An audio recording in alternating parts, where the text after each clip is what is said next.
আসাম বাংলাদেশ ক্রিকেটে আবার ইঞ্জুরি ঠান্ডা, সুমন সরকারের হাতে বল লেগে তিনি আবার ইঞ্জুরিতে পড়ে গেছেন। দেখুন ভাই, প্র্যাকটিস করার সময় তিনি যখন ব্যাটে নেমেছিলেন তখন তার ডান হাতে আবারও দেখুন তিনি দেখুন এই ভাই ডান হাতে ইঞ্জুরির কারণে দীর্ঘদিন ধরে বিপিএলটাকে মিস করেছেন। তিনি দেখুন ডান হাতে ভাই বল লাগার সময় তিনি ভাই মাঠে ভাই ফুপিয়ে ফুপিয়ে কাঁদতে কাঁদতে ভাই মাঠ ছেড়েছেন ভাই। এই দৃশ্যটা দেখতে আমার অনেকটাই খারাপ লাগছে। দেখুন লিটন দাসের এবার ভাগ্যটা ফিরতে পারে। দেখুন সুমন সরকারের জায়গায় এবার এখন লিটন দাস চ্যাম্পিয়নশিপে সুযোগ পেতে পারে। কেননা দেখুন সুমন সরকার দেখুন এর আগে দেখুন ইঞ্জুরির কারণে পুরো ভাই বিপিএল মৌসুমটা মিস করেছে ভাই।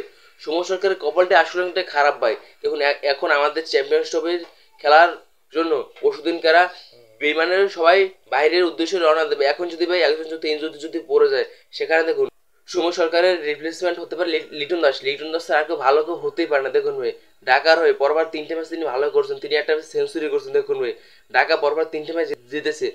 বাংলাদেশ ক্রিকেট আমাদের এই বাংলাদেশ ক্রিকেটে খালি ইঞ্জুরির সমস্যা। দেখুন গত ভাই বিগত দিন ধরে মুশফিকুর রহিম ইঞ্জুরিতে ছিলেন, তারপরে দেখুন মাহমুদুল, তারপরে দেখুন নাজমুল হাসান শান্ত তিনি দেখুন দীর্ঘদিন ইঞ্জুরিতে ছিলেন।